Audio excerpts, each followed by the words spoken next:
Aunque Él me quitare la vida, en Él confiaré. Job 13:15.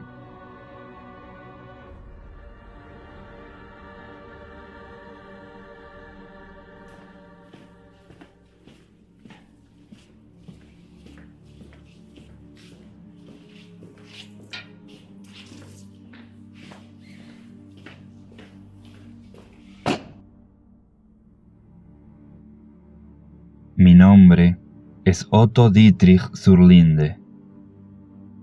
Uno de mis antepasados, Christoph zur Linde, murió en la carga de caballería que decidió la victoria de Zorndorf.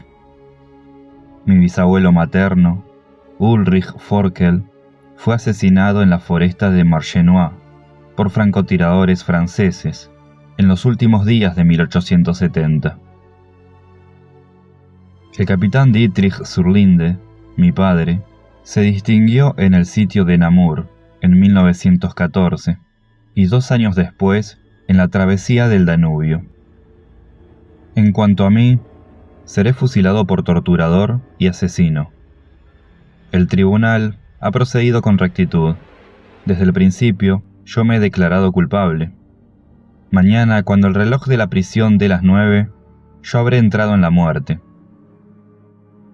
Es natural que piensen mis mayores, ya que tan cerca estoy de su sombra, ya que de algún modo soy ellos. Durante el juicio, que afortunadamente duró poco, no hablé. Justificarme entonces hubiera entorpecido el dictamen y hubiera parecido una cobardía. Ahora las cosas han cambiado. En esta noche que precede a mi ejecución, puedo hablar sin temor. No pretendo ser perdonado, porque no hay culpa en mí, pero quiero ser comprendido. Quienes sepan oírme, comprenderán la historia de Alemania y la futura historia del mundo. Yo sé que casos como el mío, excepcionales y asombrosos ahora, serán muy en breve triviales. Mañana moriré, pero soy un símbolo de las generaciones del porvenir.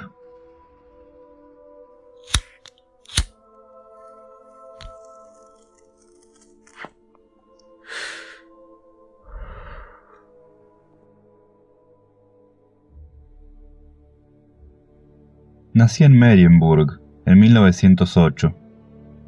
2 pasiones, ahora casi olvidadas, me permitieron afrontar con valor y aún con felicidad muchos años infaustos, la música y la metafísica. No puedo mencionar a todos mis bienhechores, pero hay 2 nombres que no me resigno a omitir, el de Brahms y el de Schopenhauer. También frecuenté la poesía. A esos nombres quiero juntar otro vasto nombre germánico, William Shakespeare. Antes, la teología me interesó, pero de esa fantástica disciplina y de la fe cristiana, me desvió para siempre Schopenhauer, con razones directas, Shakespeare y Brahms, con la infinita variedad de su mundo. Sepa quien se detiene maravillado, trémulo de ternura y de gratitud, ante cualquier lugar de la obra de esos felices, que yo también me detuve ahí. Yo, el abominable. Hacia 1927 entraron en mi vida Nietzsche y Spengler. Observa un escritor del siglo XVIII que nadie quiere deber nada a sus contemporáneos.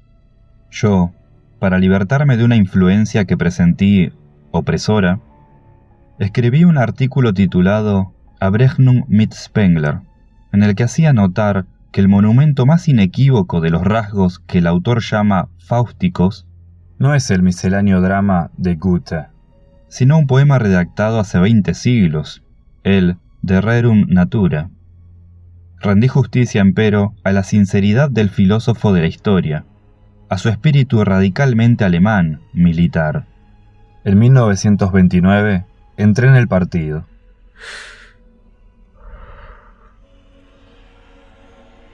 Poco diré de mis años de aprendizaje. Fueron más duros para mí que para muchos otros, ya que a pesar de no carecer de valor, me falta toda vocación de violencia. Comprendí, sin embargo, que, Estábamos al borde de un tiempo nuevo, y que ese tiempo, comparable a las épocas iniciales del Islam o del cristianismo, exigía hombres nuevos. Individualmente, mis camaradas me eran odiosos. En vano procuré razonar que para el alto fin que nos congregaba, no éramos individuos. Aseveran los teólogos que si la atención del Señor se desviara un solo segundo de mi derecha mano que escribe, ésta recaería en la nada, como si la fulminara un fuego sin luz. Nadie puede ser, digo yo, nadie puede probar una copa de agua o partir un trozo de pan sin justificación. Para cada hombre, esa justificación es distinta. Yo esperaba la guerra inexorable que probaría nuestra fe. Me bastaba saber que yo sería un soldado de sus batallas. Alguna vez temí que nos defraudaran la cobardía de Inglaterra y de Rusia. El azar, o el destino, tejió de otra manera mi porvenir. El 1 de marzo de 1939, al oscurecer, hubo disturbios en Tilsit, que los diarios no registraron.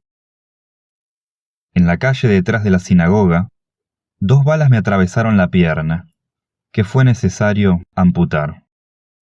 Días después, entraban en Bohemia nuestros ejércitos.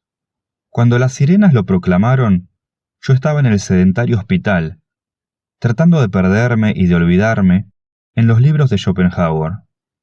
Símbolo de mi vano destino, dormía en el reborde de la ventana un gato enorme y fofo. En el primer volumen de Parerga ult Paralipomena, releí que todos los hechos que pueden ocurrirle a un hombre, desde el instante de su nacimiento hasta el de su muerte, han sido prefijados por él. Así, toda negligencia es deliberada, todo casual encuentro, una cita. Toda humillación, una penitencia. Todo fracaso, una misteriosa victoria. Toda muerte, un suicidio.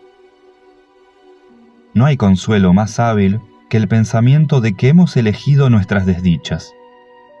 Esa teleología individual nos revela un orden secreto y prodigiosamente nos confunde con la divinidad. ¿Qué ignorado propósito, cavilé, me hizo buscar ese atardecer, esas balas y esa mutilación? No el temor de la guerra, yo lo sabía.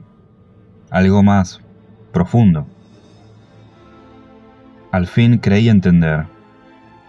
Morir por una religión es más simple que vivirla con plenitud.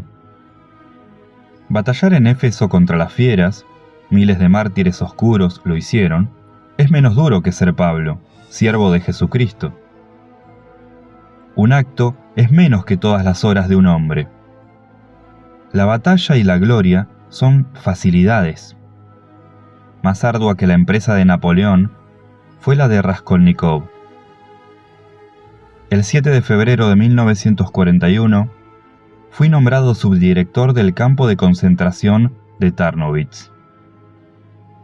El ejercicio de ese cargo no me fue grato, pero no pequé nunca de negligencia. El cobarde se prueba entre las espadas. El misericordioso, el piadoso, busca el examen de las cárceles y del dolor ajeno. El nazismo intrínsecamente es un hecho moral, un despojarse del viejo hombre que está viciado para vestir el nuevo. En la batalla, esa mutación es común entre el clamor de los capitanes y el vocerío, no así en un torpe calabozo, donde nos tienta con antiguas ternuras la insidiosa piedad. No en vano escribo esa palabra. La piedad por el hombre superior es el último pecado de Zaratustra. Casi lo cometí, lo confieso, cuando nos remitieron de Breslau al insigne poeta David Jerusalem. Era este un hombre de 50 años, pobre de bienes de este mundo, perseguido, negado, vituperado, había consagrado su genio A cantar la felicidad. Creo recordar que Albert Surgel, en la obra Dichtung der Zeit, lo equipara con Whitman. La comparación no es feliz. Whitman celebra el universo de un modo previo, general, casi indiferente.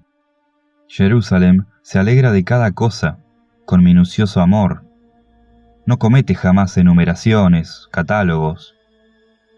Aún puedo repetir muchos hexámetros de aquel hondo poema que se titula C. Young, pintor de tigres, que está como rayado de tigres, que está como cargado y atravesado de tigres transversales y silenciosos. Tampoco olvidaré el soliloquio Rosencrantz habla con el ángel, en el que un prestamista londinense del siglo XVI vanamente trata, al morir, de vindicar sus culpas, sin sospechar que la secreta justificación de su vida es haber inspirado a uno de sus clientes, que lo ha visto una sola vez y a quien no recuerda, el carácter de Shylock.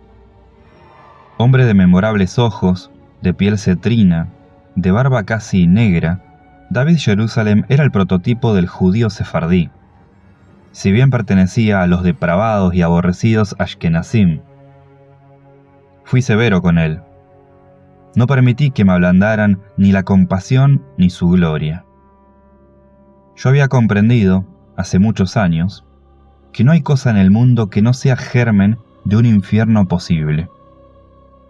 Un rostro, una palabra, una brújula, un aviso de cigarrillos, podrían enloquecer a una persona si ésta no lograra olvidarlos. ¿No estaría loco un hombre que continuamente se figurara el mapa de Hungría? Determiné aplicar ese principio al régimen disciplinario de nuestra casa. Y a fines de 1942, Jerusalem perdió la razón. El 1 de marzo de 1943 logró darse muerte. Ignoro si Jerusalem comprendió que si yo lo destruí, fue para destruir mi piedad. Ante mis ojos, no era un hombre, ni siquiera un judío. Se había transformado en el símbolo de una detestada zona de mi alma. Yo agonicé con él. Yo morí con él. Yo de algún modo me he perdido con él. Por eso, fui implacable. Mientras tanto, giraban sobre nosotros los grandes días y las grandes noches de una guerra feliz. Había en el aire que respirábamos un sentimiento parecido al amor, como si bruscamente el mar estuviera cerca. Había un asombro y una exaltación en la sangre. Todo en aquellos años era distinto, hasta el sabor del sueño. Yo quizá nunca fui plenamente feliz, pero he sabido que la desventura requiere paraísos perdidos. No hay hombre que no aspire a la plenitud, es decir, a la suma de experiencias de que un hombre es capaz. No hay hombre que no tema ser defraudado de alguna parte de ese patrimonio infinito. Pero todo lo ha tenido mi generación, porque primero le fue deparada la gloria y después la derrota. En octubre o noviembre de 1942, mi hermano Friedrich pereció en la segunda batalla de El Alamein, en los arenales egipcios. Un bombardeo aéreo, meses después, destrozó nuestra casa natal, otro a fines de 1943, mi laboratorio.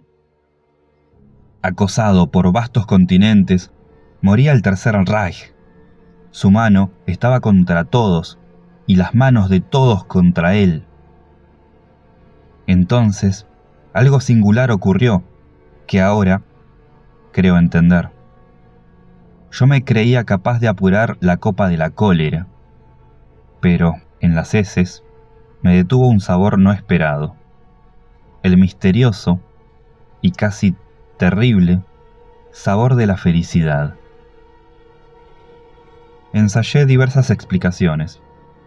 No me bastó ninguna. Pensé, me satisface la derrota, porque secretamente me sé culpable y solo puede redimirme el castigo. Pensé, me satisface la derrota porque es un fin y yo estoy muy cansado. Pensé, me satisface la derrota porque ha ocurrido, porque está innumerablemente unida a todos los hechos que son, que fueron, que serán. Porque censurar o deplorar un solo hecho real es blasfemar del universo. Esas razones ensayé, hasta dar con la verdadera. Se ha dicho que todos los hombres nacen aristotélicos o platónicos. Ello equivale a declarar que no hay debate de carácter abstracto que no sea un momento de la polémica de Aristóteles y Platón. A través de los siglos y latitudes, cambian los nombres, los dialectos, las caras, pero no los eternos antagonistas. También la historia de los pueblos registra una continuidad secreta. Arminio, cuando degolló en una ciénaga las legiones de Varo, no se sabía precursor de un imperio alemán. Lutero, traductor de la Biblia, no sospechaba que su fin era forjar un pueblo que destruyera para siempre la Biblia. Christophe Surlinde, a quien mató una bala moscovita en 1758, preparó de algún modo las victorias de 1914. Hitler creyó luchar por un país, pero luchó por todos, aún por aquellos que agredió y detestó. No importa que su yo lo ignorara, lo sabía su sangre, su voluntad. El mundo se moría de judaísmo y de esa enfermedad del judaísmo que es la fe de Jesús. Nosotros le enseñamos la violencia y la fe de la espada. Esa espada nos mata y somos comparables al hechicero que teje un laberinto y que se ve forzado a errar en él hasta el fin de sus días, o a David que juzga a un desconocido y lo condena a muerte y oye después la revelación: tú eres aquel hombre. Muchas cosas hay que destruir para edificar el nuevo orden. Ahora sabemos que Alemania era una de esas cosas. Hemos dado algo más que nuestra vida. Hemos dado la suerte de nuestro querido país. Que otros maldigan y otros lloren. A mí me regocija que nuestro don sea orbicular y perfecto. Se cierne ahora sobre el mundo una época implacable. Nosotros la forjamos. Nosotros que ya somos su víctima. ¿Qué importa que Inglaterra sea el martillo y nosotros el yunque? Lo importante es que rija la violencia, no las serviles timideces cristianas. Si la victoria y la injusticia y la felicidad no son para Alemania, que sean para otras naciones. Que el cielo exista, aunque nuestro lugar sea el infierno. Miro mi cara en el espejo para saber quién soy, para saber cómo me portaré dentro de unas horas, cuando me enfrente con el fin. Mi carne puede tener miedo. Yo no.